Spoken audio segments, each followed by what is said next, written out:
ये है ऑनियन, प्याज, आपका ये लहसुन। ये जो प्याज और लहसुन है ये हमारे लिलिएसी के हैं ये दोनों, ठीक है।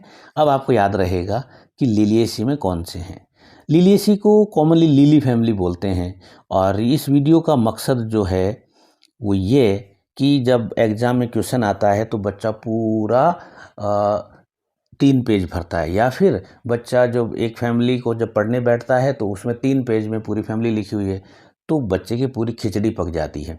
बच्चे को पता ही नहीं चलता कि कौन सा तो इम्पोर्टेंट है, कौन सा नहीं, किसको छोड़ूं और क्या लिखूं, फिर सारी फैमिलीज एक जैसी लगने लगती है। तो अब यहाँ ध्यान से देखना। अब आपको अगर लिलिएसी पे क्वेश्चन आता है, लिलिएसी के डायग्नोस्टिक कैरेक्टर, की कैरेक्टर, इंपॉर्टेंट कैरेक्टर, तो आपको क्या लिखना है। देखिए नंबर 1 आपको लिखना है हर्ब हैं विथ अल्टरनेट और वोरल लीव्स बेस सीथिंग, यानी कि लिलिएसी के में कोई भी ट्री आपको नहीं मिलेगा हर्ब से। अगर आप एक वर्ड भी लिख देंगे तो भी आपका काम चल जाएगा। दूसरा आपको क्या लिखना है दूसरी लाइन में, फ्लावर बाइसेक्सुअल और ट्राइमेरस। ये जो ट्राइमेरस है ये मोनोकोट का कैरेक्टर है, ये याद रखिएगा कि ये मोनोकोट का कैरेक्टर है। ओके, ये सेकेंड लाइन लिखनी है। तीसरी लाइन में क्या लिखना है, पेरियंथ 6 और पेटेलॉइड टेपल।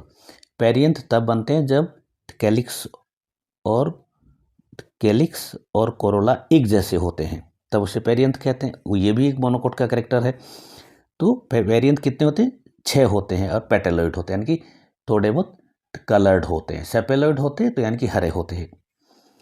फिर अगली लाइन स्टेमन 6 और फिलामेंट फ्री, और अगली लाइन कार्पल 3, ये भी इसी का कैरेक्टर है, ओवरी सुपीरियर और प्लेसेंट एक्जाइल और फ्रूट कैप्सूल। अब देखिए कितने हमने बात की, ये नंबर 1, नंबर 2, नंबर 3, 4 और ये 5, यानी कि आपका 5 लाइन के अंदर आपको लिलिएसी फैमिली के पे क्वेश्चन आता है तो आपको आंसर देना है सिर्फ 5 लाइन में, ठीक। यहाँ से आप स्क्रीनशॉट भी ले सकते हैं। इसको आप आइडेंटिफाई कर रहे हो, ये ट्री जो है ये कोकोनट का ट्री है। ये भी आपने देखा है ना, ये वाला भी, ये भी आपने खाया भी होगा, ये भी आपने देखा है, ये भी आपने देखा है। ये कोकोनट है, कोकोनट यानी कि नारियल। अब आप इस फोटो में देखो, ये खजूर हैं आपके, ये देखो ये हरे खजूर, ये कभी कभी मार्केट में आते भी हैं, अदरवाइज हमारे यहाँ आते नहीं हैं ये। फिर देखो आपको बड़ी मज़ेदार चीज़ें दिखाते हैं हम आपको।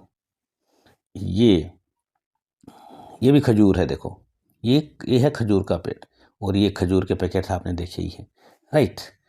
तो अब जब खजूर और नारियल दोनों आपके दोस्त हैं, एरिकेसी में आपको 4 लाइन लिखनी है।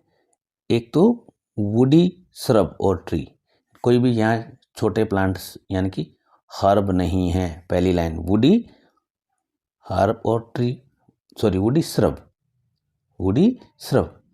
नंबर 2 ट्रंक यानी कि stem with scars of fallen leave, जो पत्तियां गिर जाती हैं उसका जो लीफ का जो बेस का एक पार्ट है उस स्टेम के चिपका रहता है, उसको बोलते हैं लीफ स्कार, ये आपको मालूम है। ये second line, trunk with scars of fallen leave. Third, leaves large हैं, फैन शेप हैं या पिनेटली कंपाउंड है विथ सीथिंग बेस है, ये तीसरी लाइन। और आपकी चौथी लाइन, inflorescence paniculate, spathe open present, flower small. यानी कि आपको 3 पन्नों में नहीं करना है, आपको ये सिर्फ 4 लाइनें आपके लिए इम्पोर्टेंट हैं। और 4 लाइनें जब आप पढ़ लेंगे तो फिर आप आगे भी पूरा समझ में आ जाएगा। तो ये आपने देखा, ये गेहूं, ये बाजरा, ये चावल, ये गन्ने का रस, ये गन्ना, और ये दूब, लॉन में आप बैठते हैं। ये सब देखिए आपने, आपका जवाब यस है। ये इनकी फैमिली है पोएसी, या जिसको कहते हैं ग्रैमनी। 2 नाम हैं, पोएसी या ग्रैमनी। इसको ग्रास फैमिली कहते हैं और इसको सीरियल फैमिली भी कहते हैं, यानी कि जितने भी जो खाद्यान्न हैं, जितने भी अन्न हैं, जिसको अन्न कहते हैं, वो सारे इसी फैमिली से आते हैं, ठीक है। तो अब यहाँ पर भी 5 ही लाइनें हैं। पहला, हर्ब और श्रब, कोई भी ट्री नहीं है, हर्ब और श्रब हैं। नंबर 2, स्टेम होलो है, यानी कि स्टेम खोखला है, इंटरनोड है, यानी कि जो इंटरनोड है वो खोखला है, और जॉइंटेड है। आपको याद है, अभी मैंने फोटो दिखाया, गन्ना, जो गन्ने में जो होता है ना, जो गांठ सी लगी होती है, उसे ही बोलते हैं जॉइंटेड, वही होता है नोड। नंबर 3 देखो, leaves distichous with distinct sheath enclosing the stem and linear blade with open ligule at their junction. इसमें बहुत लंबी चौड़ी राम कथा नहीं, आपने बाजरे में पत्ती देखी है, बाजरे में नहीं देखी तो आपके घर में दूब लगी है, दूब में पत्ती देख लेना, ये कैरेक्टर वहाँ मिलता है। यानी कि जो इसका जो लीफ जो है वो डाइस्टिकस होती है और इसका जो बेस है वो स्टेम के चारों तरफ लिपटा रहता है, ऐसे मारवाड़ी में समझ सकते हो। फिर अगला पॉइंट नंबर 4 बहुत इंपॉर्टेंट है, spike of spikelet. Inflorescence Poaceae का यूनिक है, स्पाइक ऑफ स्पाइकलेट मिलता है और इसके साथ ट्यूब, इसका 2 ग्लूम्स मिलते हैं। ठीक है, अब 5वां पॉइंट देखिए, मोस्ट इंपॉर्टेंट, फ्लावर्स रेड्यूस्ड होते हैं और इनक्लोज इन लेमा और पेलिया, और पेरियंथ लोडिक्यूल होते हैं, यानी कि रेड्यूस्ड पेरियंथ होते हैं जिसको हम लोडिक्यूल कहते हैं। बहुत इंपॉर्टेंट है, क्वेश्चन आएगा आपके। ओवरी सुपीरियर होती है, स्टिग्मा फिदरी होता है, फिदरी स्टिग्मा केवल इसी फैमिली में मिलेगा आपको। और फ्रूट कैरियोप्सिस, अब यहाँ पे आप देखो ध्यान से कि ये इस फोटो में आपको ये जितने भी दिख रहे हैं ना, ये सारे के सारे फ्रूट हैं, यही सारे के सारे क्या हैं, कैरियोप्सिस हैं।